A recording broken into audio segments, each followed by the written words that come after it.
والسلام على رسول الله وعلى آله وصحبه ومن والاه أما بعد. Alhamdulillah, we've gathered here today, as you all know, to do a brief Hajj class. And this is obviously not the time or the place to give a detailed discussion, because that's something that will require many, many days of lecturing. And so what I'm going to do is just give a very brief overview and summary, and then open the floor for questions, because I'm sure for those of you who are going for Hajj, you have done the research that you need to. And it's not the time to do an actual fiqh class of Hajj will take us many weeks.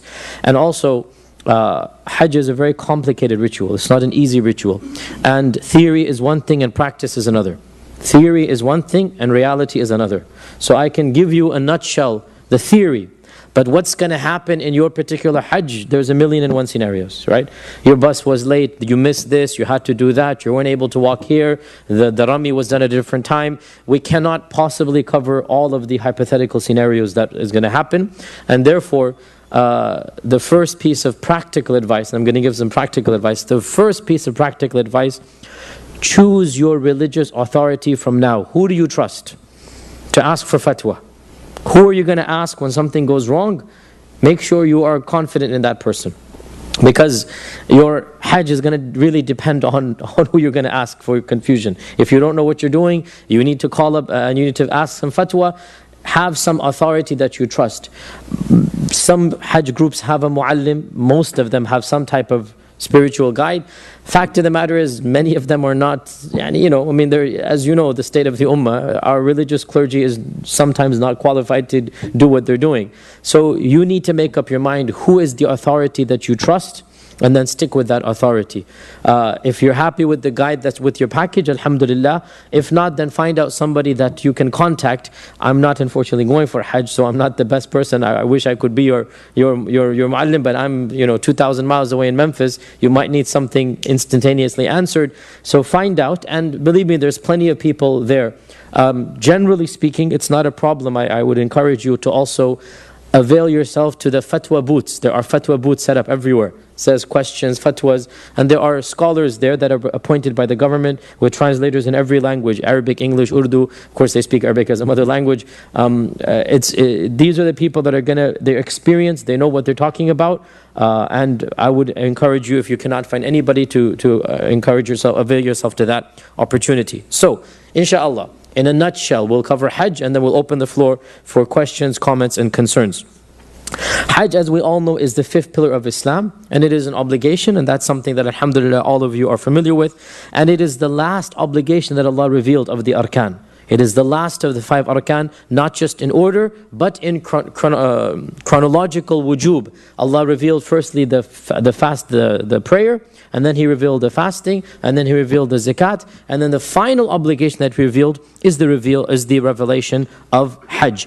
And Hajj is obligatory with 2 conditions: physical capability and financial surplus. You need to be physically capable. If you're incapacitated, if you don't have a mahram, you're not physically capable of doing Hajj. You need to be physically capable, number 1. Number 2, you need to have the finances. And finances, again, it's a question of fiqh. How much finances do you need? The response is enough for you to do a Hajj that is comfortable for your socio-economic level. If you're middle class, then you expect to go on a middle class Hajj, right? And therefore you need to have in our times at least, what is the average, $4,000 or $5,000 or even more these days? 4,000, 5,000, 6,000. I mean, this is what it used to be. Even 10 years ago, it used to be 2,000. But prices are going up. So Allah does not require that you go like a beggar if you live a middle class life in America. It's understood that as a middle class person, you will go on a middle class package, so you need to save up for what is the equivalent of $5,000, $6,000 dollars. If by that time you save up, the prices go up, you don't have to sacrifice and go on the bare bottom package, because you're going at your level, right? Now, if you're saving up for the luxury package and you're not capable or worthy of that, this is israf.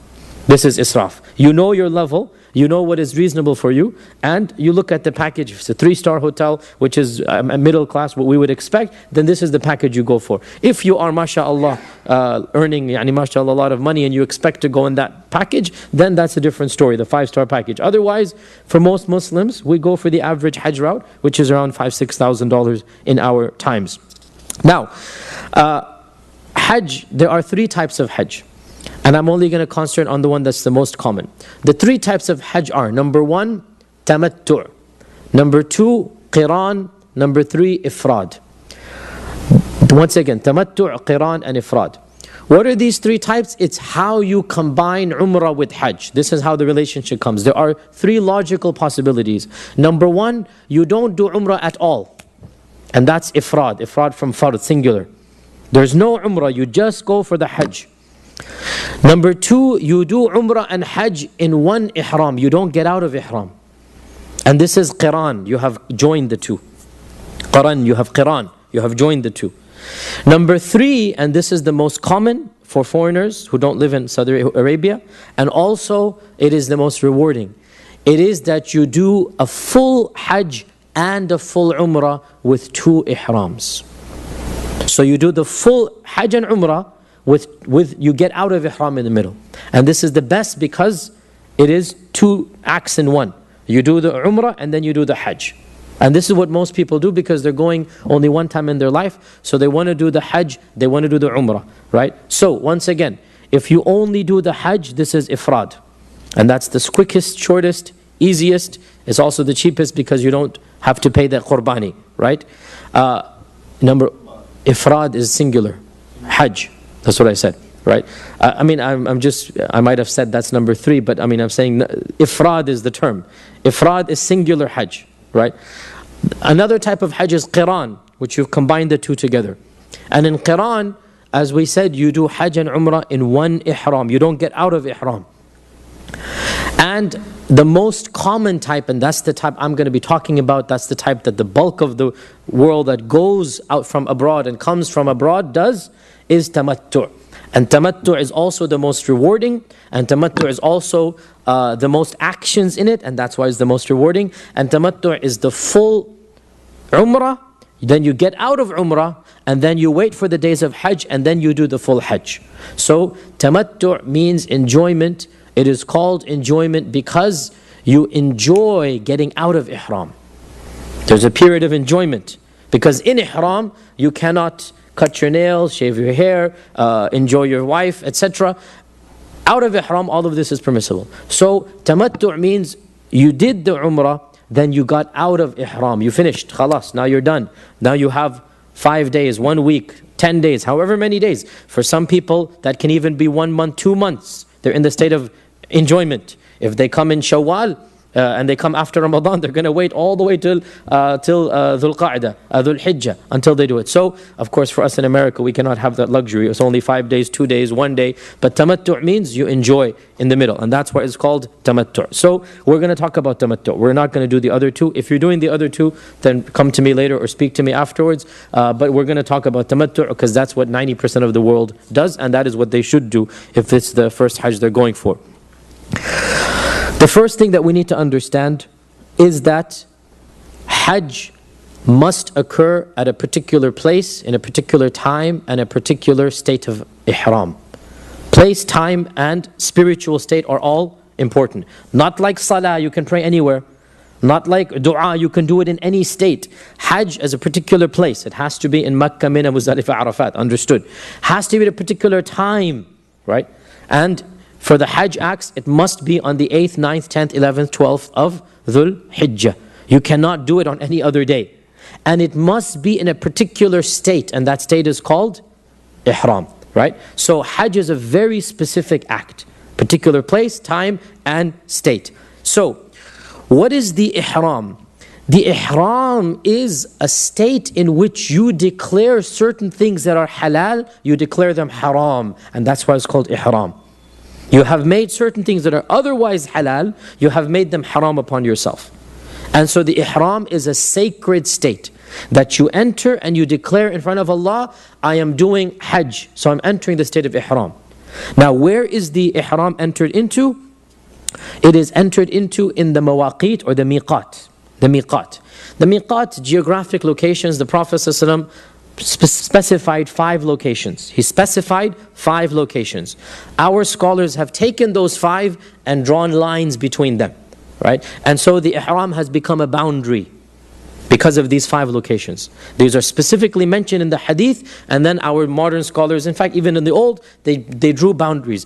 You don't have to go to one of these 5, but these are the boundaries that are made by the 5, right? And so when you cross the boundary, you must at that point or before it, it's permissible to go before it, declare ihram. You cannot pass the miqat without declaring ihram, or else you have to pay a penalty, right? So you have to declare the ihram at or before the miqat. Why do I say before? Because when you're going on a plane, you don't have to wait exactly at the minute, because you're not going to know. It is safer to declare your ihram 10 minutes, 5 minutes before you think you're going to enter it, and you are safe. Okay, because you can enter ihram before the miqat. If you pass the miqat, this is a penalty. You have to give a fidya, which we'll talk about later on. So, we don't have to worry about telling you what the miqat are. Any plane you take, your miqat, you're going to land in Jeddah, right? I don't think anybody's landing in Riyadh. Every day, almost 99% land in Jeddah. So realize that the miqat is 5 minutes before you land. 5 minutes before you land is the miqat. That's all you need to know. Therefore, it is safest to enter into ihram 10 minutes before you land. Not a problem if it's 15 minutes, because it doesn't matter. You can enter miqat even from America, but you're making life difficult, right? So, you enter into ihram 10 minutes before you land, you're on the safe side, right? In fact, the miqat is literally right outside of Jeddah. If somebody were to say 2 minutes before you land, 3 minutes before you land, this would also have an element of truth, because the miqat is literally outside of Jeddah. What you cannot do is land in Jeddah and then say, Labbaik Allahumma Hajj. No. Now you're in trouble and you have to pay a penalty. You cannot wait for the plane to land. You have to enter the miqat and declare the talbiyah before the state of before you land in Jeddah. Now, entering the ihram is simply a verbal act. It is a verbal act. You say, Labbaik Allahumma Hajj. This is your ihram. Whether you're wearing the ihram or not is a separate point. So if it so happens, some people are not wearing the ihram, they're big mistake, but when they enter into it, they have to say, Labbaik Allahumma Hajj, even if they're wearing pant and shirt. Then they pay the penalty for the pant and shirt, but they're safe that they've entered ihram. Right? Please don't get confused. Ihram is not the garment you're wearing. Ihram is the declaration, Labbaik Allahumma Hajj. Right? Or labbaik Allahumma labbaik, whatever. You're saying labbaik. Or you can even say nawaitu hajjan. Or you can say in English, my niyyah is for hajj. But you need to say something to enter into ihram. And that is said before the miqat. So far so clear? We're all on the same page? Now, of course, you know you're going to enter into ihram before landing in Jeddah. Therefore, it's common sense that you wear the garments. For the men, you wear the garments before you land in Jeddah. If you're stopping over in Dubai or in Frankfurt, believe me, it's not going to be embarrassing, because half the world is going for Hajj at that time. So everybody in the plane is going to be wearing ihram. You don't have to worry about that. Yeah. You know what? Go ahead, ask the questions now. Not a problem. The question was, if you actually like you make ihram and you're not wearing the ihram, what's the fidya? So if you make the ihram while you're not wearing ihram, the fidya is the same as cutting your hair off or wearing clothes, and that is to fast 3 days, or to feed 6 people, or to give a sacrifice, and we'll talk about that in a while, right? So the fidya is relatively trivial. Whereas if you were to not enter ihram, now you're in big trouble. And you have to go back, that's the best thing to do, or you have to give a badana or a camel or something, or a sacrifice. Do we have to specifically say that with the Hajj? No, you don't have to mention what type of Hajj, and you're allowed to change your mind within the Hajj.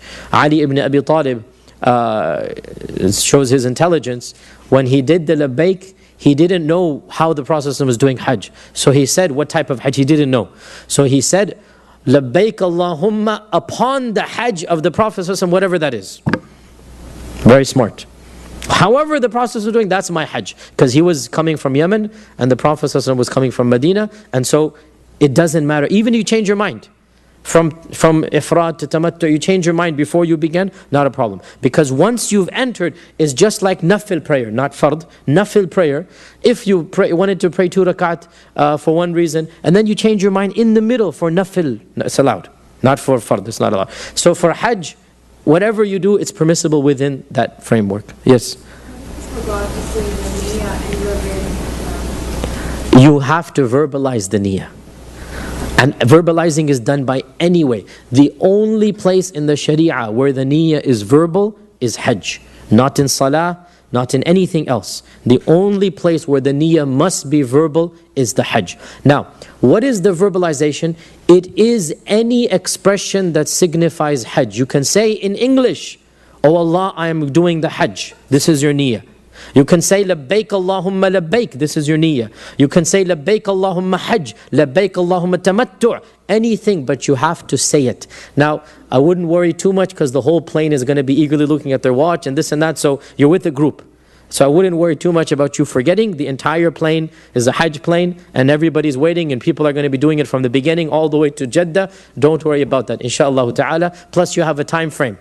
Like I said, I would do it 15 minutes before the plane lands. Even if you did it 3 minutes before the plane lands, and the pilot will make an announcement. Almost all airplanes, will make an announcement that we are going to pass the miqat in 2 minutes or something like this. So when they make this announcement, and even if they don't, 10 minutes before they land, you should say something. If you don't verbalize, you haven't made the niyyah. And therefore there's the penalty if you land in Jeddah. Okay? Now. So if you're landing in Medina, then you're safe because Medina is outside of Ihram. But in America, I don't know if planes don't go. There are a few. Okay, it's rare. From what I remember, American groups, almost all of them, they go to Jeddah first. Some groups from Egypt and from Jordan, there's direct flights to Medina. Our packages to Jordan. Aha, Jordan, exactly. Yeah. So if it's Jordan and then they're going to Medina, then you're not entering Ihram anyway, because Medina is outside of the miqat, right? So if you're not entering the ihram, then you don't have to worry about this. Then you're going to enter ihram from Medina when the bus leaves. They're going to stop at the place of ihram, and then you're going to enter the ihram there. Now, what is prohibited in ihram? 9 things. 9 things are prohibited in ihram. We'll go over them one by one. Number 1, cutting or shaving the hair. Cutting or shaving the hair. I have to point out here that a lot of people make Islam more difficult than it is. And so if you're going to trust me in what I say. If you're not, then go trust the person that you're going to trust for Islamic fatwas. But if you're coming here to this class, I'm assuming you're going to trust me. Please understand that a lot of the books and a lot of the people out there, they make our religion more difficult, and it's not that difficult. I mean, I don't know how it's studied. I have done Hajj, alhamdulillah, more than 10 times. I have studied these rulings inside out. And what I'm teaching you is basically the fatwa you're going to hear from those fatwa boxes and booths. This is the mainstream fatwa of those who are doing Hajj every year, and they're more familiar with it. You know, when you're far away and you've never done Hajj, it's easier to make things more difficult even as a scholar. And this is what we found many of the scholars did. That they've never done Hajj, and because they don't understand, they don't visualize, they might make things more difficult. Those who do Hajj regularly and they understand the evidences make it a little bit easier. So, what do I mean by all of this? What is prohibited is to intentionally pluck your hair, or to trim it, or to shave it. If your hair accidentally falls off, you didn't do it. Don't worry about it. Right? Also, it is not haram to comb your hair. It is not. There's no prohibition against combing. The prohibition is against shaving, plucking, trimming. So it is understood, especially when you're older in your years, such as myself these days, when you comb your hair, something's going to fall. Right? That didn't happen 10 years ago with me. Now it is happening. Okay? This does not constitute plucking the hair, because your intention was to comb. And it is permitted for men and for women to comb. I said it is permitted. It's not encouraged, but it is allowed. There's no penalty if when you comb your hair, some hair falls off. Similarly, there's no penalty if you wake up and your pillow has some hair falling down. You didn't do it. It's nothing at all. If you were intentionally did it, this is where you need to pay the fidya. Right, so we'll get to the fidya. Number 1, we said shaving, trimming, cutting the hair. Number 2, cutting the nails. Once again, intentionally cutting the nails. If, and this happens to me all the time, your nail scrapes against something and it bends, right? Because you're in the state of ihram for a week, your nails are going to grow. If they're going to grow, it's going to chip away. Again, even if it's chipped away and it's painful to you or it's awkward, you may break the chip without breaking the whole nail. Right? Do you understand this point? Little bit of nail. You didn't intend to break the nail. There is no fidya. This is your hands grazed against something, cement or something, and it happens all the time, right? Or you pick something up, you have big nails, and it cracked. You didn't intentionally crack or break the nail, no fidya on you. What is not allowed, if you take the nail clippers or your teeth, or some people bite their nails or whatever, that would not be allowed. And again, this is intentional. Unintentional, everything that is done unintentionally is forgiven anyway. The Sharia has this, right? رَبَّنَا لَا تُؤَخِذْنَا إِن نَسِينَا أَوْ أَخْطَأْنَا. Anything that is unintentional. So even if you were just trimming, or pulling your beard like this, or pulling your hair, some people have a habit of, doing this, and then you realize, a hair came out. You didn't intend to do that, right?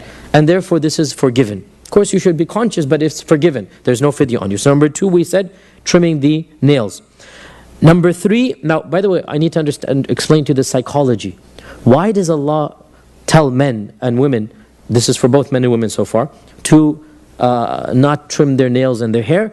To remind them that there is a greater goal, that they shouldn't be worried about vanity, looking pretty and looking beautiful, that there's a bigger goal. That, at times of distress, imagine somebody whose loved one has died. Do you think they're going to be worried about grooming themselves and trimming it's something big happening, right? So Allah is telling you, this is your qiyamah now, right? This is, imagine qiyamah day, right? Imagine you have something you should have bigger things on your mind than making sure you're looking all pretty and vainglorious and looking at the window, mirror, looking at your image. No, there's bigger things to worry about. So Allah wants us intentionally to feel that we have bigger things to worry about. And so He's made these things prohibited without making the more bigger things, such as ghusl, such as washing yourself in the bathroom. Of course you need to do that, right? So Allah has prohibited the finer things of life and not the staple items of life. So number 2 is trimming the nails. Number 3, for men only, covering the hair. Now, especially in the old days, covering the hair was a sign of modesty for men. It was a sign of dignity, right? Even in America, look at any black and white movie, what are all the men have their caps on? And to remove the hair covering was a sign of humility. Free men did not have their hair uncovered, only slaves did. And this is, by the way, even in Islamic lands. Free men didn't have this. This is culture. In our times, everybody, myself, all of you, all of us have our hair uncovered. This is culture. So the purpose here was to signify your servitude to Allah. That nobody had their hair uncovered except a slave. In Hajj, all of us are Allah's slaves. So we were all supposed to have the hair uncovered. And therefore, to cover the hair with a connected garment, such as a cap, such as a ball cap, such as a turban, this is something that is not allowed. However, to have shade and shelter, the Prophet ﷺ, Bilal would cover him with the sun with his own ihram, right? And the Prophet ﷺ sat under a tree. So there is one group, different firqah, they believe that you cannot have any covering between you and Allah. So their buses they have no covering on the buses. Their tents have nothing on top. This is that firqah. This is not Sunnism. This is the other firqah. For us, we can sit in shade. The Prophet ﷺ sat in shade. You can cover yourself with an umbrella. You can cover yourself with the sun with something that's not connected. But you cannot have a connected covering on the head. You had a question with this? Regarding this thing, especially during the Ayyam Hajj, when you're sleeping, sometimes the comfort is and it's on your head also. Is there a idea for that also? When you're sleeping, the pen has been lifted from you. You don't intentionally put it on you. But if you're sleeping and you just put it on in your sleep and you wake up, when you wake up you take it off. You didn't intentionally put it on you. Number four, and this is also for men only, and this is the biggest confusion amongst men. It says you're not supposed to wear unsewn you're supposed to wear unsewn or unstitched garments, right? This is for men. Now, people don't understand what unsewn or unstitched means, and they think that unsewn and unstitched means you cannot have any needlework on it. This is completely wrong, and the translation is wrong as well. What is forbidden is for men to wear a garment that wraps around the limbs. This is what unstitched means. Such as my shirt. Just as a jacket that has hands, for sleeves in it. Such as a pant, slacks, jeans, undergarments, underwear. These are sewn. Your ihram has needlework on it. That's not a problem, right? A jacket. If you were to wear a jacket in the cold weather without putting your sleeves in, this is an unsewn garment because you're using it as a shawl. You guys following me? If I have a jacket, you put it on over you without putting your hands inside, you're safe. You're scot-free. Because you're not using it as a stitched garment. What is a stitched garment? A garment that covers the limbs. What is the limbs? The two hands and the feet, right? And therefore, pants are not allowed, but you cover yourself with that, with the ihram. Shirts are not allowed, but you cover the upper part, garment with something that wraps around. It doesn't have to be white, it doesn't have to be a rectangle, but of course it's the most convenient that it is shaped that way. And of course white is the most beloved color to the Prophet ﷺ. So that is why all the ihrams are white, and that is why they're shaped in that rectangle. But the meaning of unstitched is that you don't have leggings and sleeves. This is what it means unstitched. And therefore, as I said, if you were to wear something as a shawl, even if that garment has leggings and sleeves, you're fine. Because you didn't use it as that, you used it as a wraparound. So the point being, for men only, they need to wrap things around them. And they cannot wear stitched garments. So this is point number 4. And of course for women, there is no ihram in the clothing. For women, there is no ihram in the clothing. They wear their regular clothes. It's only for men. Point number 5. Perfume. Perfume as well has been prohibited in the state of ihram. Of course, the big issue comes, how about that which is not intended as perfume but still emanates perfume, such as soaps, lotions, creams. In my humble opinion, these things are makruh, but they are not haram. They are makruh, but they are not haram. What does it mean makruh? It's best to avoid it. But there is no fidya on you. Why? Because nobody uses soap in order to perfume themselves. Right? Soap is not meant to perfume. So it is not a perfume even if it has some perfume scent in it. You see the difference? Right? Similarly, creams and lotions that are used for dry skin, my suggestion and advice, and this is what I do when I go for Hajj, you buy the unscented versions. You get unscented soap and you get unscented lotions. Right?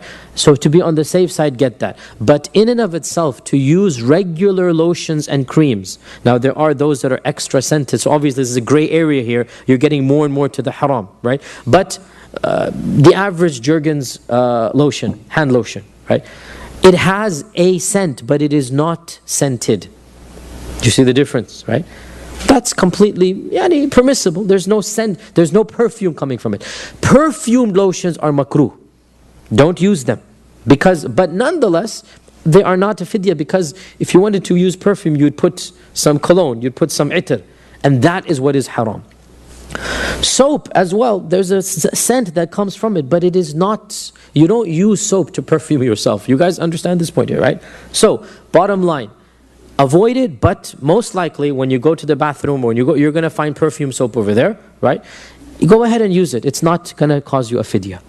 It's best that you have your own, but somebody's going to take yours, you're going to drop yours, it's going to go missing, so you go there, there's going to be perfume. Likewise, your skin's going to crack, you finished your own unscented lotion, you might have to use somebody else's regular lotion which has a little bit of perfume in it, there's no fidya on you. There's no fidya if you use that, but make sure in your personal belongings you have unscented version. This is number 6.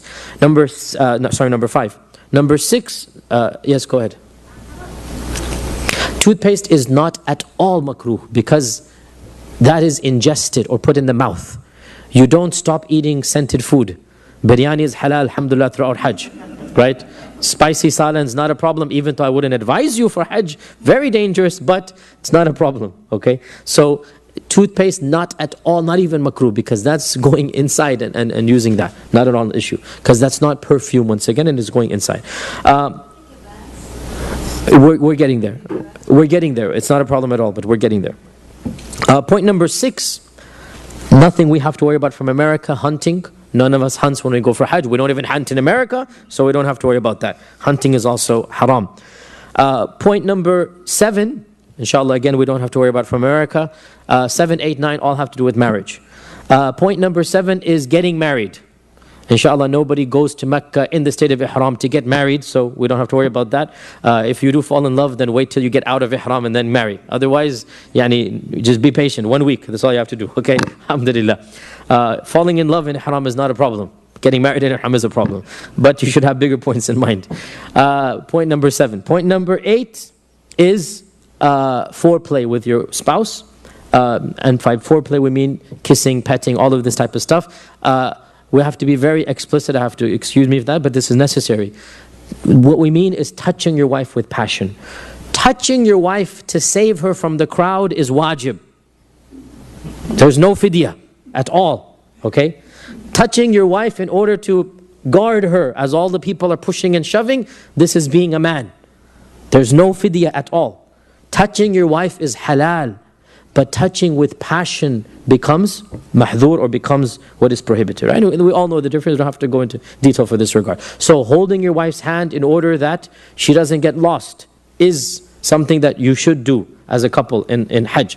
Holding your hand to be romantic is not something you should do in the state of Ihram. This is a common sense differentiation between the two. So this is point number 7. Point number 8, sorry. Point number 9 is actual intercourse, and that is separate from 8, because 8 you can get out of and you pay the fidya for. 9, your Hajj has been null and void.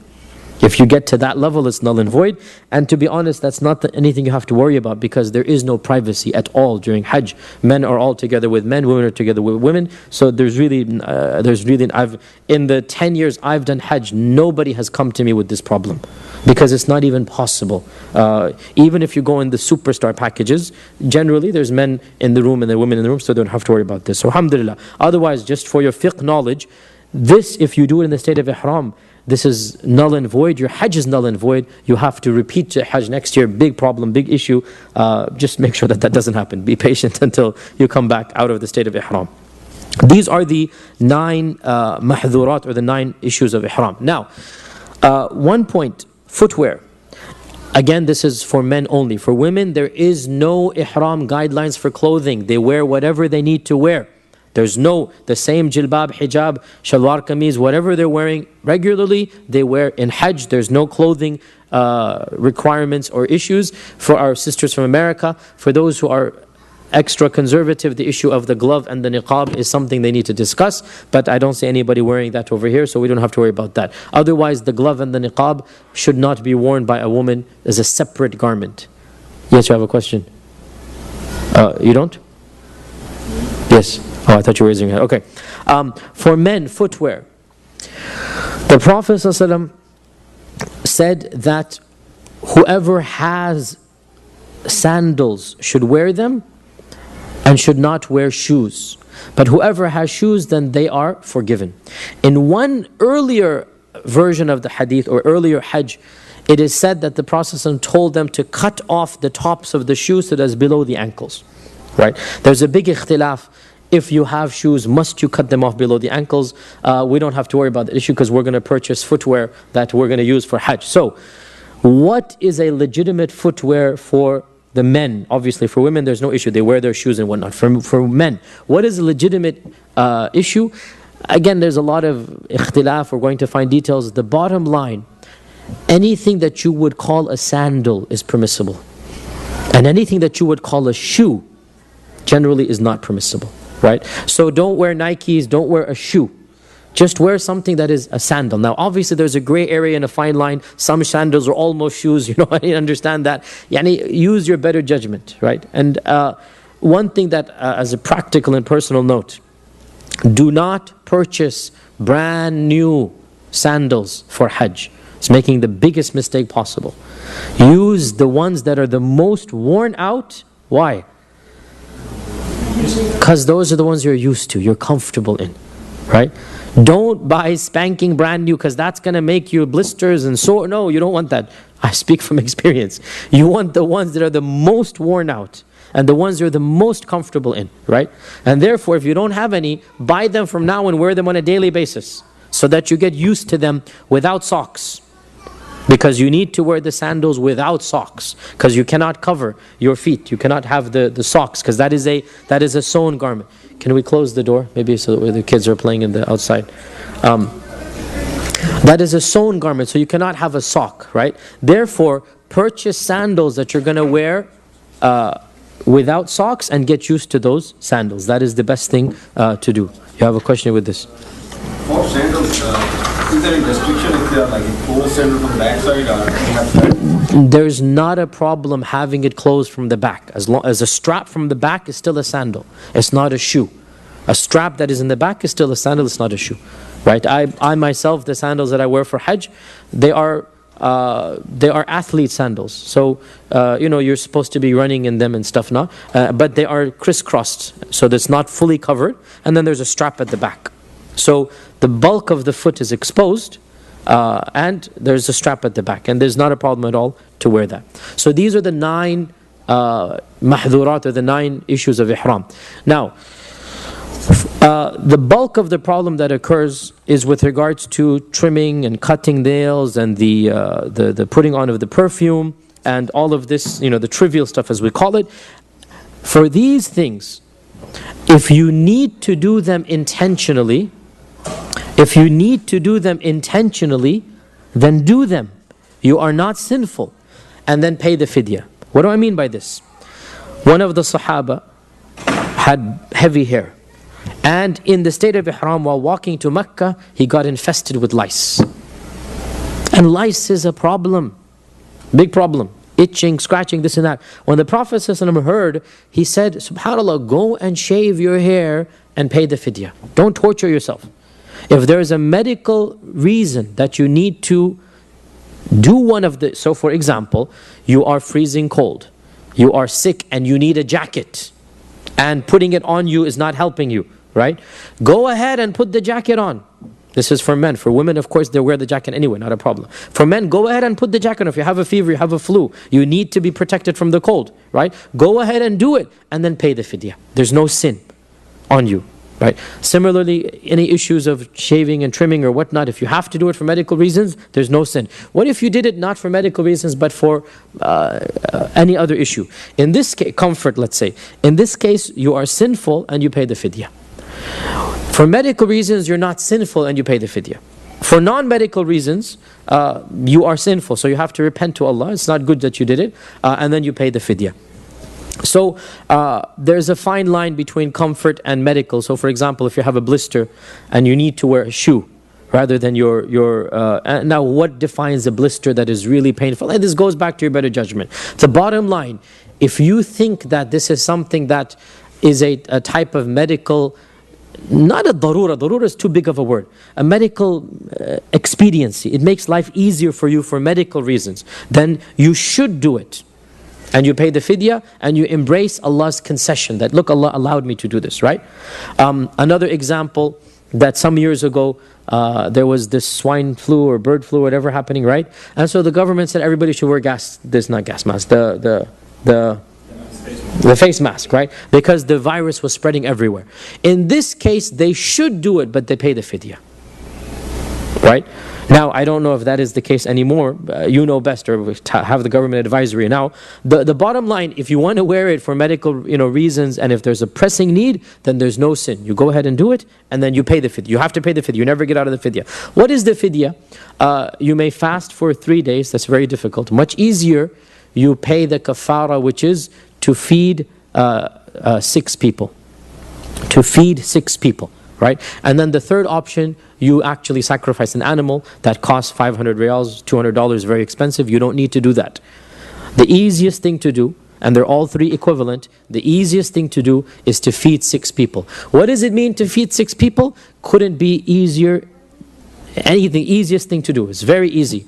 You go to the shawarma place in front of you, you go to the chicken stand, you go to any type of burger joint, whatever is there, you buy 6 meals, and you will find beggars aplenty. You will find people from all over the world, from India and Pakistan, from Bangladesh, from Africa, from people who can, and they're sleeping on the streets. And you go and you give them these meals, and you've done your job. 6 people and 6 meals, right? So you feed 6 people an average food item. What is an average food item? An average meal. Chicken and rice, shawarma, falafel, whatever you're going to buy for yourself, right? 3 riyals, 5 riyals, whatever it's going to cost you. Very cheap. And you just go and you buy 6 meals and you feed 6 people. And believe me, you will find much more than 6. The problem is when you give it to 6, 60 will come and they will say we went as well. So you're not going to have a problem finding 6 people. You're not going to have a problem finding food. So that's going to be the least of your worries. Okay, you have a question, yes? Should be a has to be played during those days over there, or should be playing anywhere else? You will make your life easier doing it over there, believe me. Where are you going to find 6 people here, poor people to feed, right? Where are you going to find 6 people in Memphis, poor Muslims to feed? You will make your life much easier. You don't have to do it there. But believe me, it is better you do it there. Before you come back, feed 6 people. It doesn't have to be right on that day, but before you come back, you do that. Yes? The fasting, do you have to do it in the... Yeah, the fasting has to be done, fasting should be done in that ihram area, which is why it's very difficult, and I would never encourage anybody to do it. Okay. We're kind of running out of time. I wanted to have Q&A. Let me just quickly go over the rights of Hajj. I went to spend a long time spending on the 9 issues of Hajj. Let me just do in a nutshell the ideal Hajj that you would do as Hajj Tamattu. Okay. Hajj Tamattu means you will be doing Umrah before Hajj. So what this means is you will enter the state of Ihram, you will be wearing the Ihram, then you will perform the Umrah, which is 7 tawaf, round time the Kaaba, then 7 sa'i, and a sa'i means one way is 1. The way back is 2. A lot of people think one way is the whole back and forth. That means you've done 14. No. From Safa to Marwa is 1. From Marwa back to Safa is number 2. Then Safa to Marwa is 3. Then Marwa back to Safa is 4. Right? So you do it basically 3 times back and forth and then 1 more. Right? So 3 times back and forth is 6 and then 1 more, that is 7. Once you've done that, then if you're doing tamattu', you will trim your hair. Okay, here's where I'm going to be strict with you. This is, in my humble opinion, it is not valid for you to take a pair of scissors and go snip, snip, snip, and that's it. This is not valid. And this is a concession that one of the madhabs has, which I think is not valid at all. When Allah says trim the hair, you need to trim the hair. How do you trim the hair? All of it. Just like when you do wudu, if somebody said, I'm going to do wudu by going tick, tick, tick, and that's my wudu. None of you would say this is valid. When Allah says wipe your hair, you wipe your head, you wipe it. All of it. And therefore, this is where I'm strict here and I say, this is your Hajj, do it properly. I do not think this is valid. If somebody else is doing it, that's between them and Allah. If you're asking me, I say this is not valid. You need to trim all of your hair. And there are barbers everywhere. You know this. At that time of the barber season, barber galore. Everybody is a barber there, right? If you're doing tamattu', do not shave your hair during your umrah. You save that for the Hajj. Because you want to do the better of the two for Hajj. Right? Because within 1 week, you're going to be doing it again. And your hair is not going to grow back in 1 week. No matter how much, mashallah, you have, it doesn't matter. It's not going to grow back in 1 week. Okay? So you do your trimming. For women, they take their entire ponytail or their entire hair, as much as they have it, right? And they trim the tip of a finger. All of it. Not just one slip. So they gather all of their hair in one fist, right? And then the tip of it, they would trim for 1 fingernail. And that is the trimming for women. For men, they have to trim all of their hair. Once you've trimmed your hair, you are out of the state of ihram. This is your tamattu', remember. So you haven't done your hajj yet. This is the umrah of tamattu'. Once you trim your hair, khalas, you're out of the state of ihram. So you go back to your hotel, you take a shower, you perfume, you clothe, you do whatever you want. There is no ihram anymore because you're out of it. That's why it's called tamattu'. So once you've done that, you will remain in Mecca. Some groups go to Medina during this time and then come back. That too is fine, not a problem.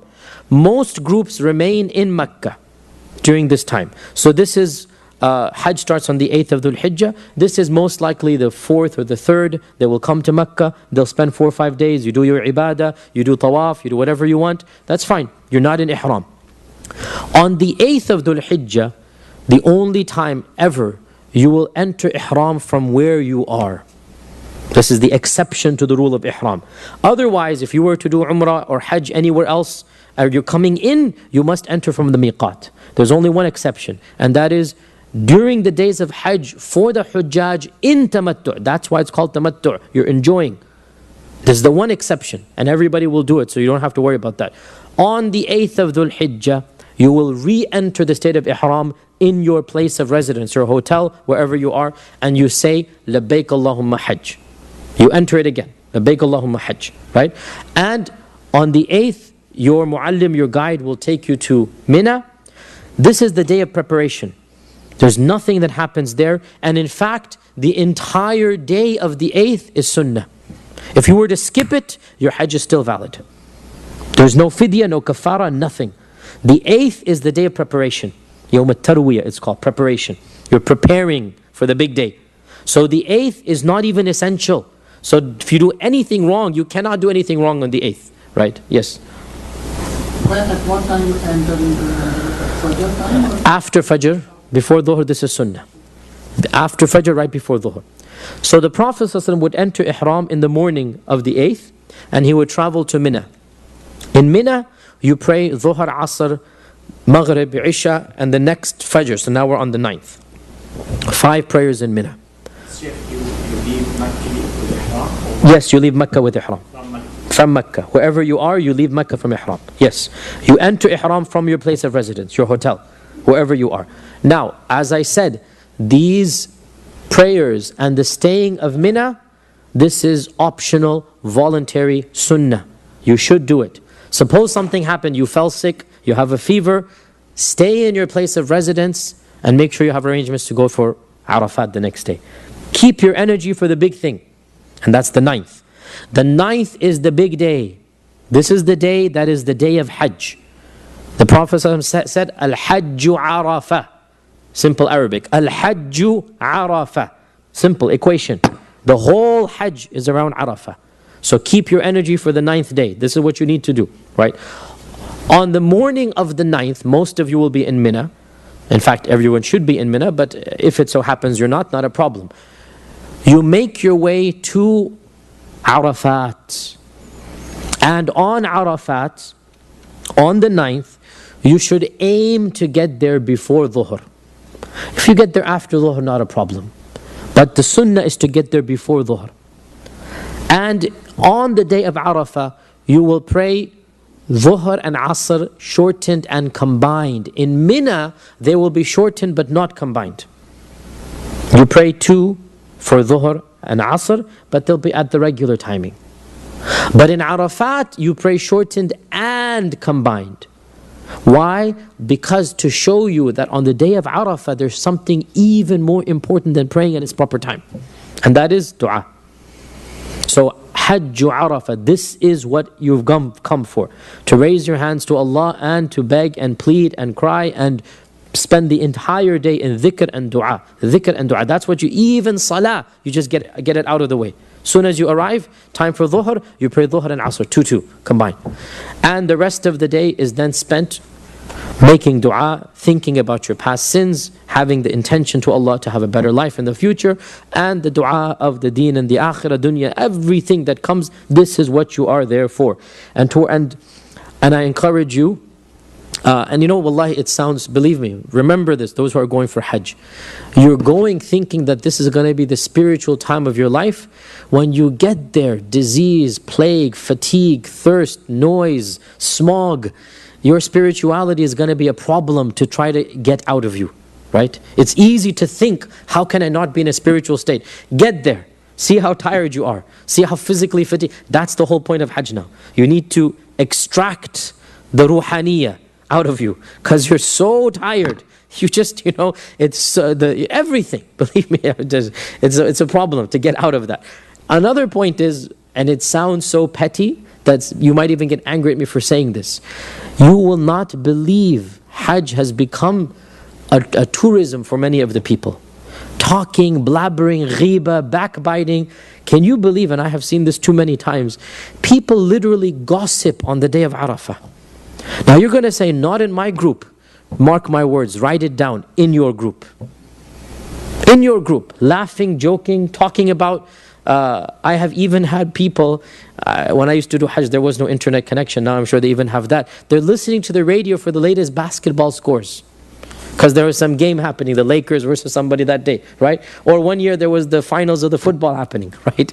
And so, can you believe? Now, people are smoking, doing all of this. Yeah, I mean, smoking, they don't even think it's haram. So, for it's even worse. And my point being, realize you need to cut off from those people. Don't sit with them. Don't listen to the basketball scores that day. You're laughing at me. Believe me, you will be tempted on that day. Because that's what shaitan wants you to do. You will be tempted to waste your time in this type of, ghiba and backbiting. And not even ghiba, just talking about stuff of useless time. Cut away from them. The best thing to do, walk outside of the tent to a private area. Shelter. Be under shelter because it's hot. Have lots of water, obviously, practical advice. But just break away from the group. And just sit there with your dua and your dhikr books and whatever you have. And just private. Have your water and have your dhikr and dua. And spend 3-4 hours solid away from society. Not meaning outside of the tent, you're on your own, under the tree. Especially before Maghrib. The Prophet ﷺ would actually come outside of the shade. And he would, in the sun. Now, this is, what time is this? This is 20 minutes before Maghrib, 30 minutes before Maghrib. Not in the Dhuhr time, that's going to be too hot, right? When the sun has lost the heat. The process would literally go into the sun, out of the shade. Don't do it at 3 o'clock. Do it at 6, 7 o'clock. Whenever is Maghrib, 20 minutes before. So around 6 o'clock these days would be.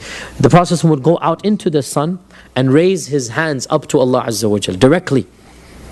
And hands all the way up, making dua. And you'll see a lot of people doing this in your group as well. That's the time to do it, right towards the end. You're not allowed to leave Arafat before Maghrib. And you cannot, because the gates are closed anyway. So there's not even an issue. Even if you tried to, the police would stop you. You're not allowed to leave Arafat before Maghrib. After Maghrib, the gates open up.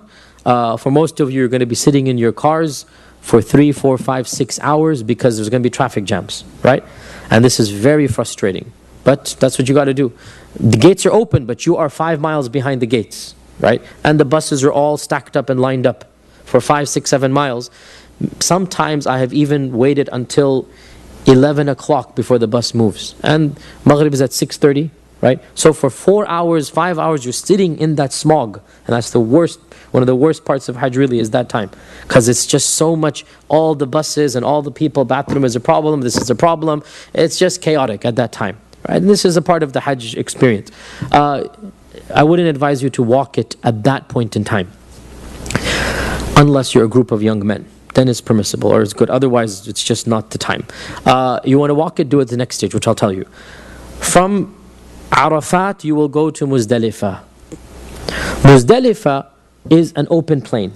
There are no tents, there's no hotel. Unless you're a guest of the king, you have a palace up on the mountain. Otherwise, you're all in the open. Muzdalifah is the most disorienting time of Hajj. The most chaotic. It's only 6 hours. Because you'll get there 11, 12 o'clock. Maybe even 1, 2 o'clock. That's really rare. Usually you'll get there by 11 o'clock, right? What is there? Wherever the bus is able to find parking. That's where it is. Where do you sleep? Wherever your bus has parked, you just sleep right outside over there. That's the most difficult time of Hajj. And bathrooms are the worst. Let me get to the bathrooms in a while, but Allahumma musta'an. That is the most difficult time. Some practical advice before I forget. This is the time when the bulk of the Hujjaj who are going to get lost. If it's destined for you to get lost, 90% of the time it will be on this night. Why? Because you wake up and you see 3 million people sleeping out in the open, right? And you see in the distance, perhaps half a mile away, the bathroom. So you're like, khalas, straight line from me to the bathroom. Okay? Sure, it's a straight line. When you get out after 2 hours, when you get out, you look and the whole world looks the same to you. Completely. And you're like, hold on, I remember so clear. So this is the most difficult time, right? You need to be very careful about where you're going from. Look at your signs, look at your bearings, everything. Use your common sense. Mountains, poles, bridges, whatever you see. Make sure every while you're walking to the bathroom, look behind you and look at the area. See, when I come back, what am I going to see? Make sure you look at it, all right? Another problem is you might be using a bus as your guidepost, this red colored bus. You come out, there is no red colored bus because it's left. Don't use buses, okay? Use permanent structures, okay? Use something that you can see. And it is very problematic, definitely. There's no question. Long lines, 40, 50 minutes is common for the bathroom. And that's why we'll come to practical advice. Eat little. Eat little. It's going to be easier for you in every sense, right? Of course, drink. You have to drink. Hydration is very essential. In Muzdalifah, there's a common myth that you have to get the stones. This is a myth. You can get the stones from anywhere. However, it's convenient to get them from Muzdalifah because Muzdalifah is a stony area. But you know, I get them usually on the 8th day when I'm in Mina. That's when I get them. Get that out of the way. The Prophet ﷺ did not tell us where to get the stones from. We don't even know where he got them from. We don't know where he got them from. So this is a common myth that you should get them from Muzdalifah. No. You can get them from your backyard in Memphis and go with them if you want. Not a problem. As I said, I've done, alhamdulillah, more than 10 Hajj. My methodology was to get them on the 8th day of Dhul Hijjah in Mina. Because that would get one thing out of the way. So I wouldn't have to worry about it. And the point of advice, have a nice pouch for the stones, right? Plastic bag or some type of pouch. I mean, you don't have to buy a fancy leather pouch, but if you want to, then go ahead and buy a fancy leather pouch. But have something to put the stones in, right? How many stones do you need? Do the math. On the 10th, you're going to need 7. On the 11th and 12th and 13th, you'll need 21 each. So 21 times 3 is? 63. Plus 7? 70. Okay? So have these 70 stones and then add 10 for just in case. Just in case you drop one or something like this. But around 70 or so you're going to need. Now the Prophet ﷺ told us in an authentic hadith, when Anas came back to him with some nice big, mashallah, heavy stones, he said, no, this is too big, he said, Anas. Something like a chickpea. You all know a chickpea. At the tip of your finger. Something like this, he said. And do not go to extremes in your religion. This hadith is about the size of stones. So the size of the stone should be small. It's symbolic. Now don't go to extremes. You examine every stone. You put your finger on it.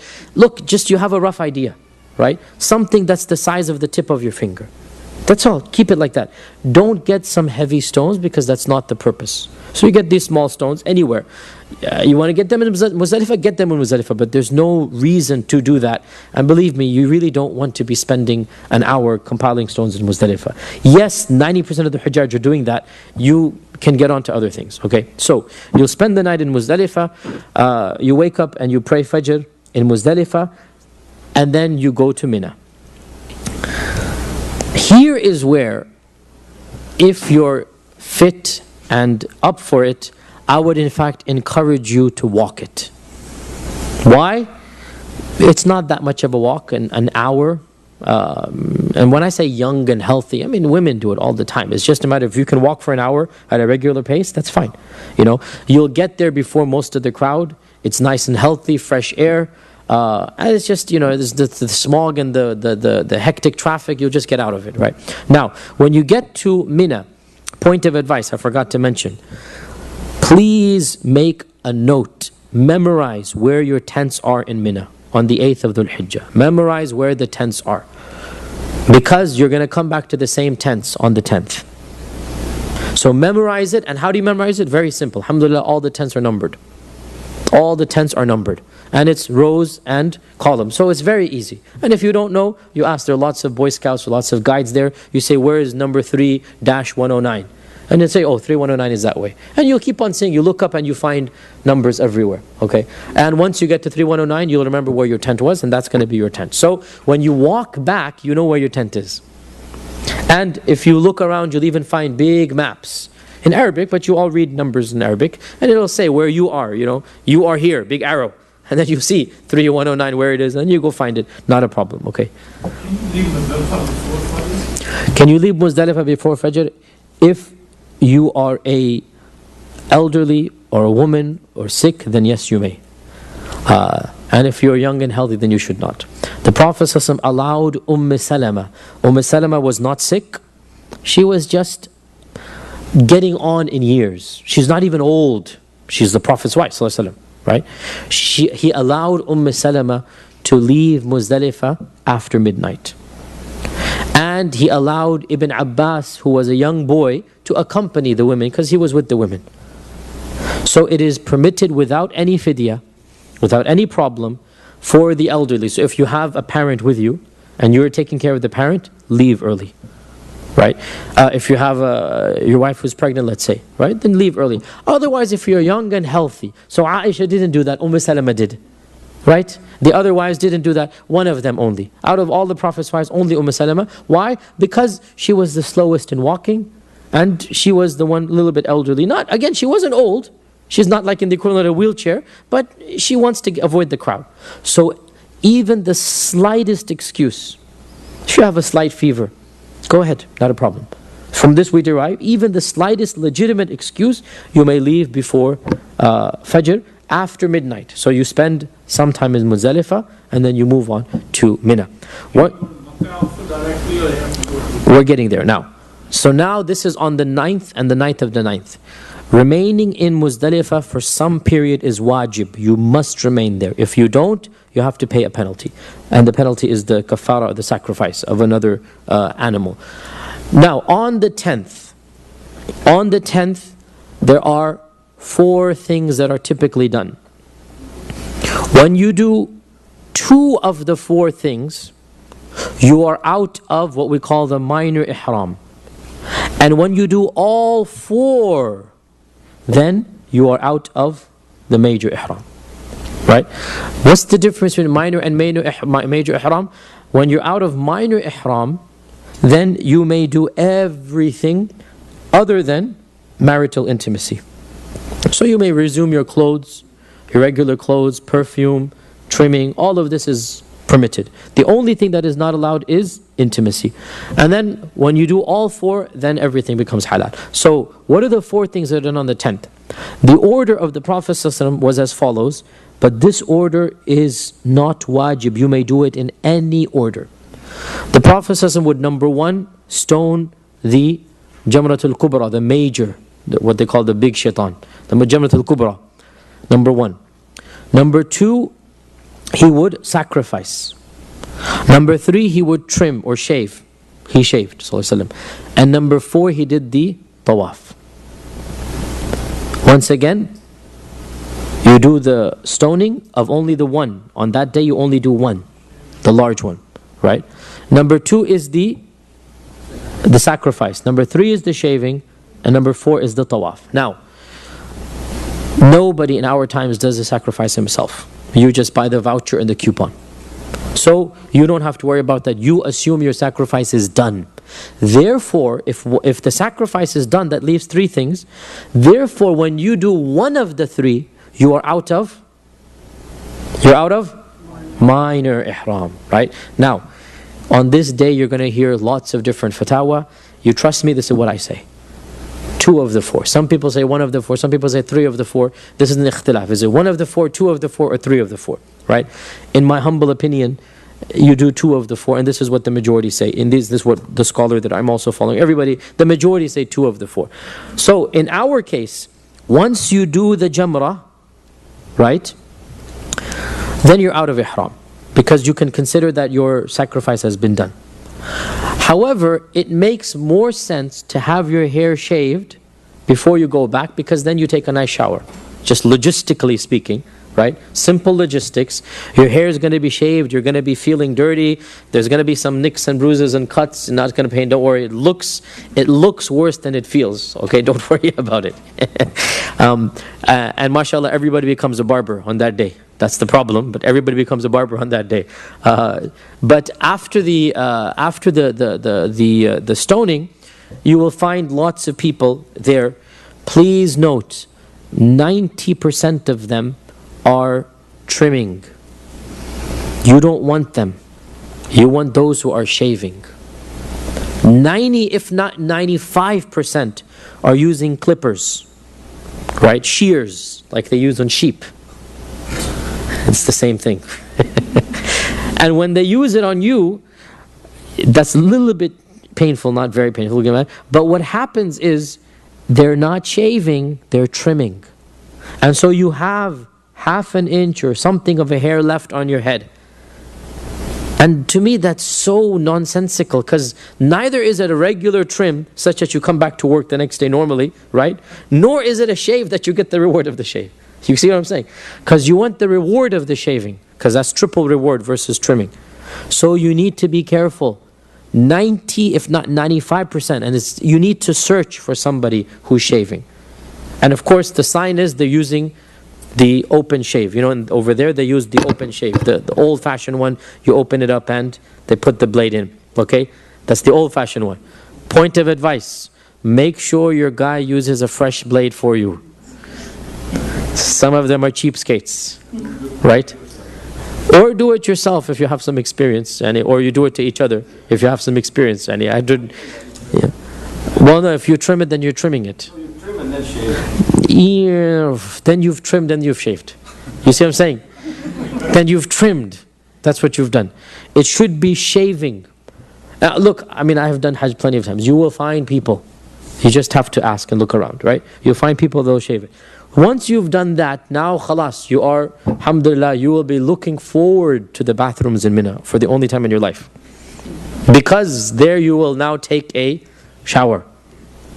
You will take a shower, use mashallah perfume soap, you're going to feel like a fresh man, and we hope inshallah you're literally now a new baby born. That's what the point is now as well, right? You will feel fresh and rejuvenated inshallah ta'ala, and then you wear your regular clothes and put your perfume on and trim and whatever you need to do. Now it is legit.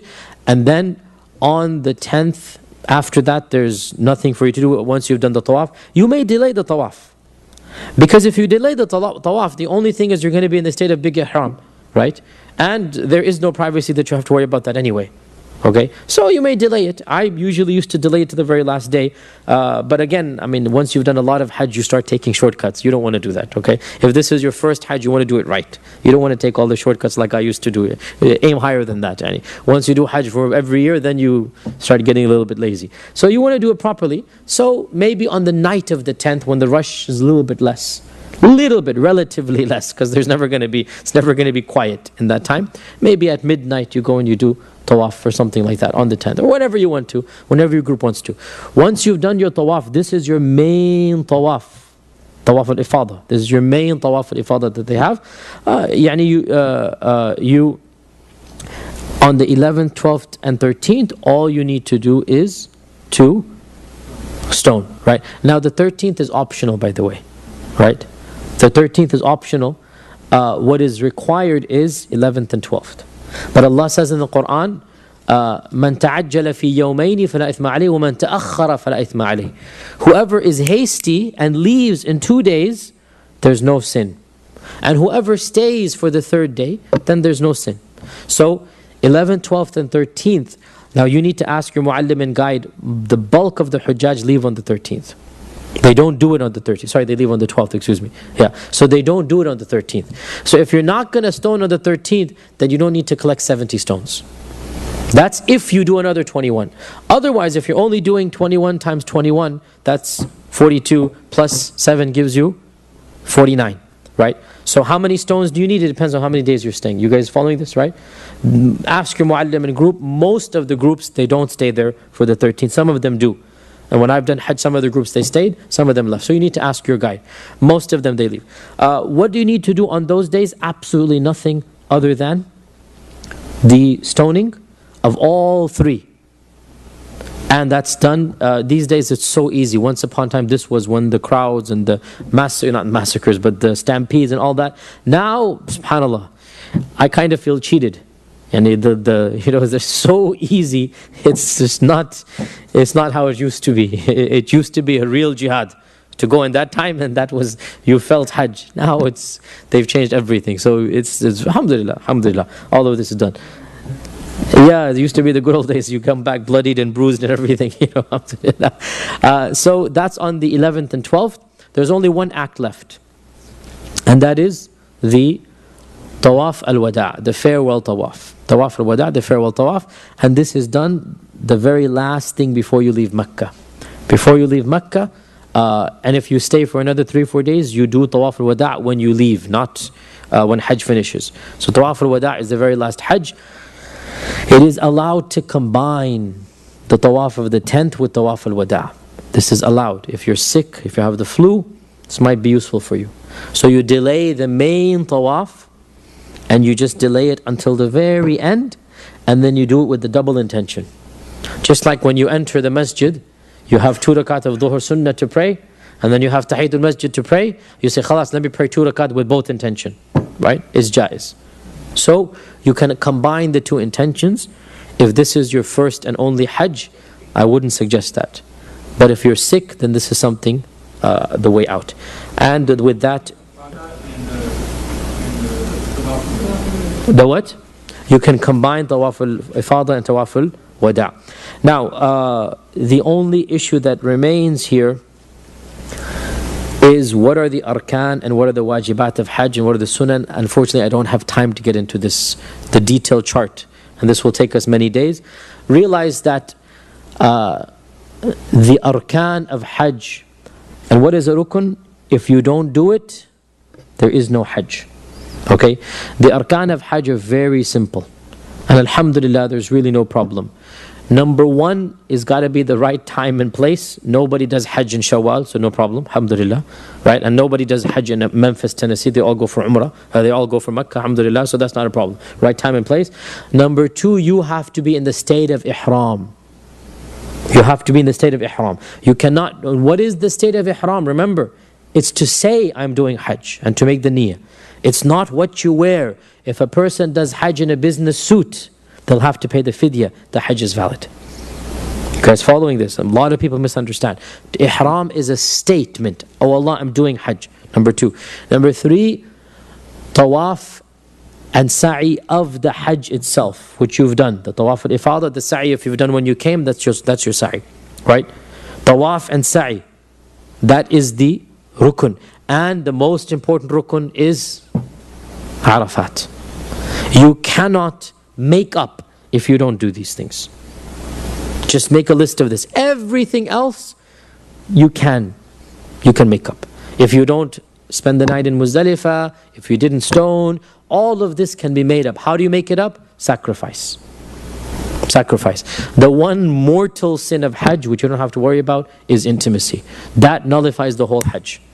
Otherwise, apart from that, you cannot do anything that will nullify then the Hajj, realistically speaking. With this, I'll open the floor for Q&A. And yes. You said that Tawaf and Sa'i is part of that, but when you are mentioning when we have a niyyah for Umrah, we do Tawaf and Sa'i and then we do Ihram. When you just second time, maybe just do that 4 places. See, this is, you should not do multiple Umrahs. Just do one Umrah in the beginning. You should do extra Tawafs. Oh yes, Tawaf is done without Ihram. Yes. Look, log on to the YouTube tonight and see Tawaf. Most of the people doing Tawaf are not wearing Ihram. Tawaf is an independent unit of worship. You do Tawaf wearing your regular clothes. It's like Tahiyyat al-Masjid for Mecca. For Mecca, the Tahiyyat al-Masjid is the Tawaf. So, and of course you cannot do it every time you enter because it's too busy. But if you come in the non-peak season, 3 months later, 5 months later you go, you do as many tawafs as you want. Okay, yes? So, getting back to Mina, you must be there in Mina on the 10th and 11th. Some people come back to Makkah and stay there. Yeah, so this is where we get into the ikhtilaf of what is the minimum amount of staying in Mina. You don't have to stay in Mina during the day. You just have to do the stoning.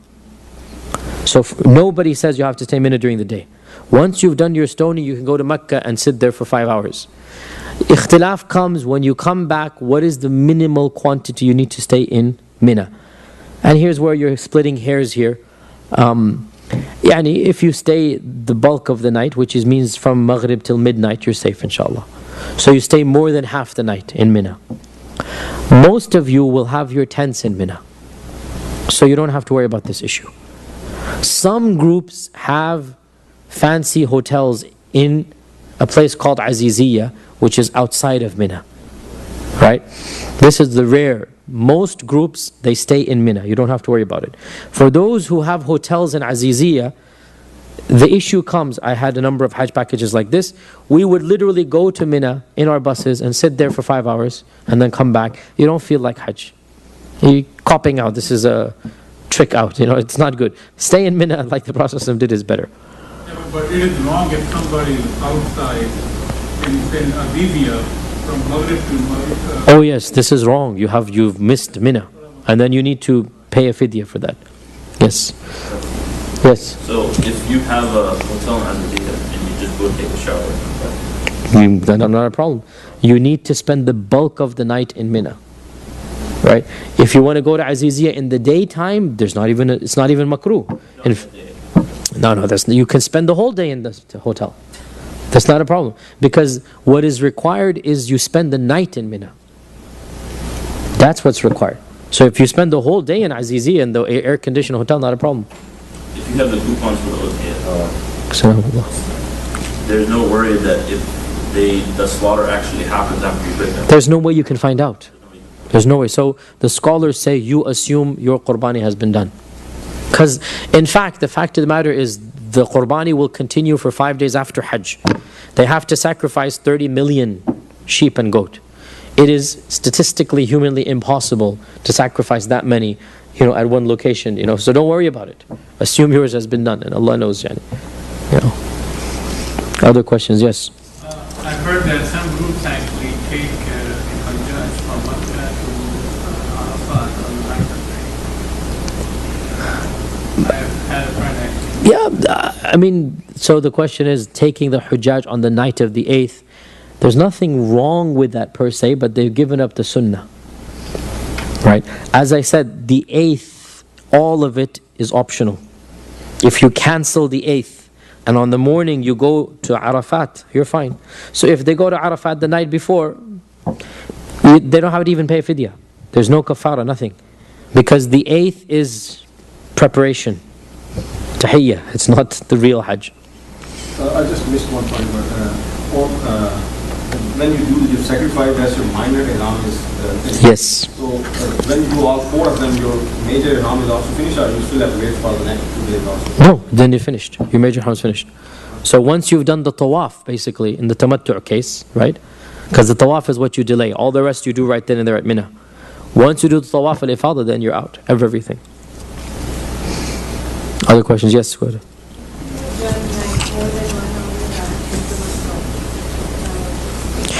It's permissible. Doing multiple umrahs is not what the Prophet ﷺ did. The purpose is that you go there, you pray in the haram, you do tawaf. He would do multiple tawafs. He did more tawafs than we can count. He would do multiple tawafs in a day. So the notion that we have of doing multiple umrahs, it really is not in the spirit of our religion. Umrah is one per journey, that's the sunnah. And I speak from experience, when you do it that way, you actually feel spiritually better. Because all of your energy is dedicated to that umrah. When you go for 3 umrahs a day, you cheapen the umrah. Right? You make it like a habit. You don't want to do that. You do 1 umrah, you feel spiritually, this is the umrah. Then after that, you do as many tawafs as you want.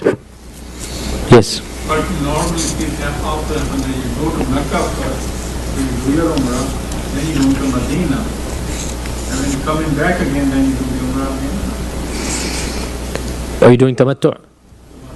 No, then when you've done the Umrah in the months of Hajj, and the months of Hajj are Shawwal, Dhul Qa'dah, Dhul Hijjah. Right? So if you go after Ramadan to Mecca, you are in the months of Hajj. Okay? So if you've done Umrah on the first day of Shawwal, this counts as your Umrah for tamattu'. As long as you don't come back to your home. There are Hujjaj, by the way, from Indonesia, from Egypt. They do the 4-month or 3-month, mashallah, Hajj, the way it used to be done in the good old days. Your father must have done those Hajjs, right? They go and they stay in Mecca for 2 months, 3 months, and Medina. So if they do it in that way, if they were to arrive on the 1st of Shawwal in Mecca, that is their Umrah for Hajj. And they do the Umrah, then they get out of Ihram, and they're completely out of Ihram. And they stay, they go to Medina, they come back, and then on the morning of the 8th, they then enter the Hajj. Is that clear? Yes, go ahead. When you're doing Sa'i and you go to Safa or Marwa, and you stand there and you say,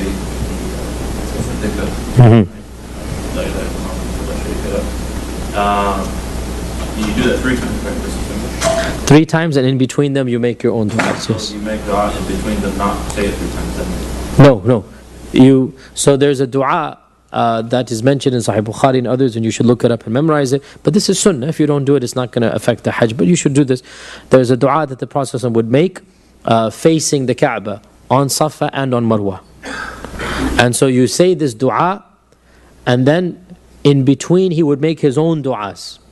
Then he would say the dua again, Allahu Akbar, Allahu Akbar, La ilaha illallah wa la hamd. He would make that dua. Then he would make a dua of his own. Oh Allah, give me the good of this world and the next. And then he would say the dua 3 times. So that's 3 times a specific dua. And in between the 3 there are 2 gaps. And in these gaps you make your own personal duas. You do that at Safa, at Marwa. Safa, Marwa, Safa, Marwa, Safa. And then when you get to Marwa for the 7th, you just walk away. Because you don't do the dua when you finish at Marwa. But during the Hajj time, you have been pushed. And I can't stand there. Which is why I said theory is one thing and practice is another. So you can pray on, However you do it is fine. keep walking and keep Yes, life is more important than this. Assalamu alaikum.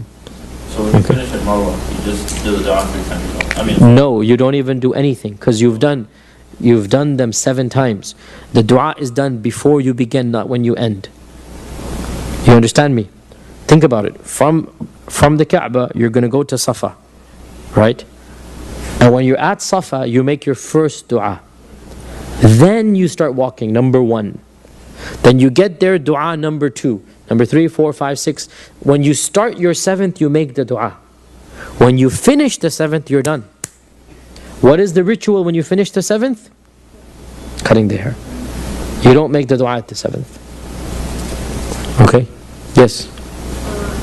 What if people don't want to say the Niyyah words before Miqat? Say something You are worried about this issue. I'm telling you, you shouldn't be worried about it. It's not going to happen. Especially because you're so worried about it. Then you'll remember to do it. I forgot to say verbally. Until you landed in Jeddah. No, even if you said it right before landing, you're fine. But nonetheless, if you forget to enter, because, mashallah, you want to be perfect, I would say you should hire a cab and go to the miqat, drive 30-minute distance, not that difficult. It's going to cost you 20, 30 bucks, not a big deal. You tell the driver you want to go outside the closest miqat, so he'll drive there, and then you enter miqat and you come back in. This is going to be the best for you. If you're with the package, which you're going to be, and you don't know how you're going to get there, this and that, in this case, you need to pay the penalty of entering the ihram after the miqat. And the penalty is another sacrifice, which is $200, $300. You pay the penalty, the fidya. Okay, yes? Is it sunnah to make the dua when putting on your ihram, when you go on 8 in Afghanistan, habits, like to make the intention while you're doing it? Is it, or just if you think? No, because that in habis and habis, that's when you're outside of Mecca and you don't know if you're going to get to Mecca. Right? Once you're in Mecca, I mean, you are there, so it would not be in accordance with the sunnah. But if you were to make the condition, then you are scot-free. If you miss tawaf al-wada' but you have done tawaf al-ifada, if you are a woman whose monthly cycle has started, Because the bus was late, and we had to leave with a group to go to Medina. And the bus coming from Mina was extremely late. When we got the bus, they said there is no time for you to finish the walk without. We missed it. yeah, so if you miss it but you've done ifada, then your arkan have been done. But you should pay a fidya, a sacrifice, a hadi for that. Because that is a wajib that has been left.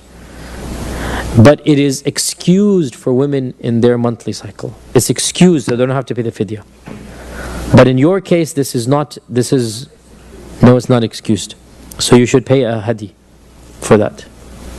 A few more minutes left, yes. When you make the tawaf al-wada, I mean, is this the time literally your bag should be packed ready to go as soon as you get done? Or is it like still something? So realistically, when you make tawaf al-wada, it's not in your control. And the driver will tell you, for example, be ready at 4 o'clock for the tawaf. Finish, right? And you'll probably finish, because you're, mashallah, a young man, you'll probably finish by 2:30. Because he's going to time it according to the most elderly person in their group, correct? Right? So you're going to start with everybody else, and you should. You don't want to delay it because you don't know what's going to happen. And you're going to finish by 2:30. You're like, well, now what do I do? You're going to go and sit. You're going to get a shawarma to eat. You're going to get a drink, because it's beyond your control. The point being, you should not delay it except for a reason beyond your control. Right? So you should try to have your bags as much packed as possible and have it ready to go, and then do it the latest possible. In the real world, it's not in your control. So you do what you can as much as in your control, and inshallah Allah will forgive the rest. And have the full intention. So you should have your bags packed, everything down, but when you do come back, you're going to have probably 3 hours to kill. But that's not in your control. Right? You didn't intend that. And by the way, he's going to say 4 o'clock, it'll end up being 6 o'clock. This is the way Hajj is. It's very frustrating, very painful. Yes? Another question is that after you are done the tawaf with us, is there any religious restriction that you cannot do any shopping in Mecca? See, the point is, doing shopping, luxury shopping, indicates that you knew you'd have time to spend after tawaf al-wada'. It's not tawaf al-wada'. And therefore, the only shopping that is permitted without any karaha is the shopping that you need for the journey. You need to buy water, you need to buy drinks, you need to buy food to eat on the way. You cannot buy food and walk into the haram, right? So this, you just buy the provisions to go, not a problem. But to go shopping for souvenirs, it shows that this wada' is not wada' in your mind. So this is the problem. So the thing to say that once done the without you put me out. Yes. Or if it's beyond your control, you just sit there doing dhikr waiting to get out. But Allah knows you've done your job. Okay? Yes? No. You visit your friends, then you do wada'. What is the meaning of wada'? Goodbye. Right? Literally, that's what wada' means. And the purpose of wada' is you say your farewell to the Kaaba, to the house of Allah. So the meaning of wada', the last thing that you do is the wada'. That's what it's supposed to be. Yes? This goes back to the shaving of the hair or trimming. There are some people who say that you should not have somebody who is state.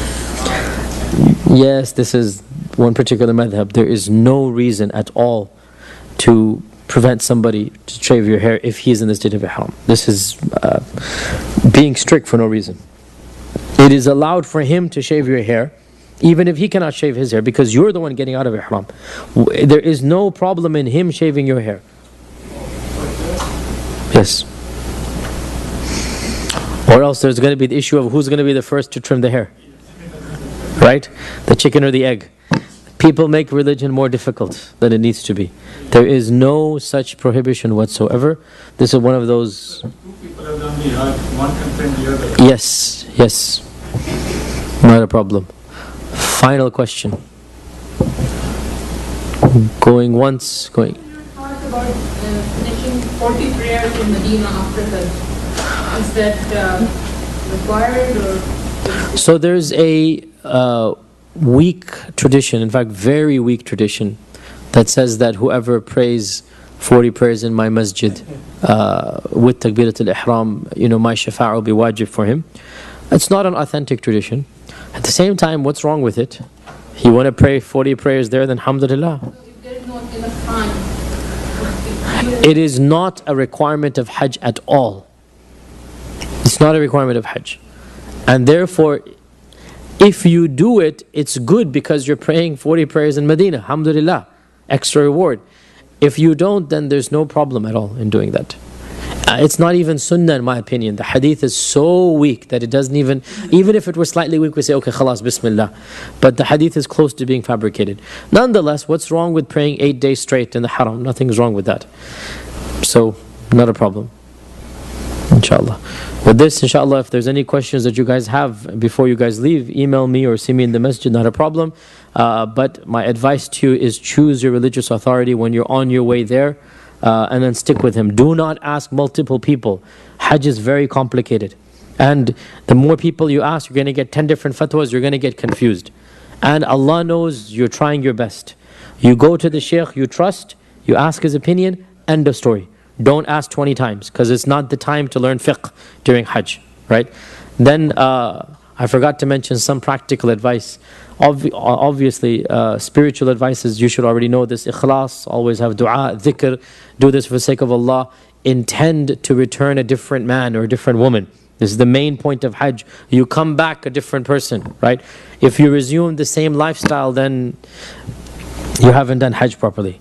You know, that's the whole point. Hajj is means to be a changing point in your life, right? You come back a different person.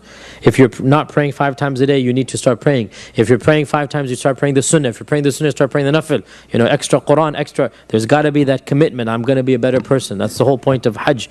The spiritual stuff aside, practical stuff. Number 1, always have money in you, with you, all the time. Always have cash, right? Reasonable amount, at least 100 riyals. You don't need that much.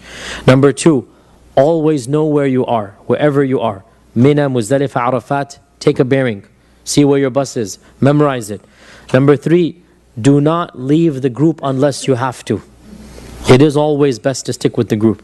Okay, always be with your group unless you have to. The only time I tell you to go ahead and do that is from Muzdalifah to Mina on the morning of the 10th. It's actually easier to leave the group and meet up with your group in your tents, because you know where your tents are, right? It's the only time where, if you're young and mashallah you have an hour to walk, go ahead. Also, by the way, if you are up to it, the best Hajj I ever did was the walking Hajj. It's wallahi an enjoyment of its own, because when you're walking, you're away from the smog and the traffic, and you're with the human experience, right? So if you're able to be brave about it, when do you do the walking Hajj? Basically from Arafat on the 9th. Arafat to Muzdalifah is a long walk, 2.5 hours. That's the long walk, right? Arafat to Muzdalifah is 2.5. Muzdalifah to Mina, hour and a half. Very easy, not a big deal. So if you want to do that stretch, believe me, you will enjoy it much more, because the walking Hajj, as soon as the sun sets, khalas, you put your backpack, right? Your water's with you. Another practical advice, always have water. Always have water. Drink plenty of water. Do not get dehydrated, right? You have your backpack with you. Food is everywhere. There's people with shawarma, falafel, ice cream. Excellent. You have beautiful memories. No smog. That's the best part of the walking Hajj, because there's a special road for the walking pilgrims, right? No traffic, no buses. To me, the worst thing of Hajj, number 1, the bathrooms. La hawla la quwwata illa billah. Right? Number 2, the smog. I cannot stand the smog of those buses. It used to get me nauseous and sick. I hated it. Right? If you have to, as I said, you wear it and you give the fidya. But the mask doesn't protect you fully. You still get the smog. Which is why my best Hajj was the walking Hajj. On the day of Arafah, you just have the backpack. You're ready, you're up for it, you're enthused. Yalla, bismillah. You start walking. You're never going to get lost, because everybody's heading in one direction. You're not going to get lost that day. So you walk. When you get to Muzdalifah, you're all alone. You don't have to worry about the bus. You find your place, you have your sleeping bag, right? You have your sleeping bag with you, you have your inflatable pillow, you have your water canister. Khalas, bismillah, you have a light dinner packed. You have your dinner, you go to sleep, you wake up, and then you work your way to Muzdalifah, to Mina, excuse me. And that's really beautiful. If you can't do that, at least do the Muzdalifah to Mina walking, if you're able to. And if not, then yalla, bismillah, stick with the group. Muzdalifah and Mina, you know, there is very nice walk, very wide and nice. Even between Arafat and Muzdalifah.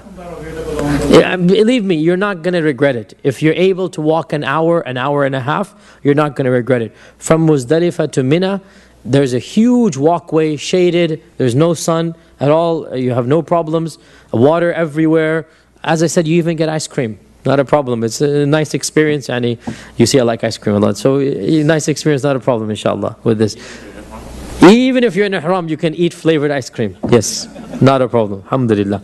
And of course, the final point, please remember, all of us, especially your teachers who have taught you about Hajj, the Muslim Ummah, please remember them on the day of Arafah is the day when dua is accepted. Have extra sincere dua for everybody, and inshallah may Allah accept your Hajj, and may Allah allow us as well to do plenty of Hajjs in our lifetimes. Jazakumullah khair, wassalamu alaikum wa rahmatullahi wa barakatuh.